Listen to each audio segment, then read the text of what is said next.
Shift back and forth, open to the back, open to the front. Now go at your pace to make sure you're doing this with perfect form. Forward. This is a tiny shift forward and back. Really get low, but make sure your tummy's always in and your weight is always in the heel. Okay, you want to keep the weight in the heel and be able to wiggle your toes. Okay, you don't want to round through your spine. You're keeping a straight leg as you kick that. Right? I hope so.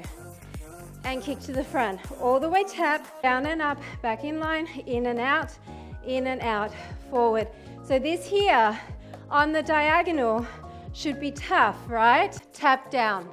All the way up, jump, tap down, jump, tap down. Stay down here. Forward and in, forward and in. Again, other side.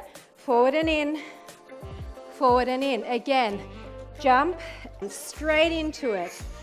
Big and wide. Step up, weight is in the heels, kick in front, back down. 1 and 2. These two. Then I want you to, as if you're going up but you're not, as if you're going up but you're not. 2 of these. Kick it. This is called the stand-up no. Kick it. Over. So you're transferring weight into this heel again. Kind of a little bit easier. It's a flowing motion. And up, push up. So it's a step and reach. It's a glute raise. Come underneath, push up. And we're going to go up. We're going to go slightly back and just up to the same point where we started. The ball. Oof.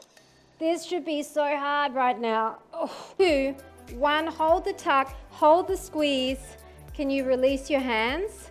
And we're going to go down and up. Think about moving the shape of those legs. You don't have to do full out cardio. Bring that leg straight down to the side to stretch your inner thigh.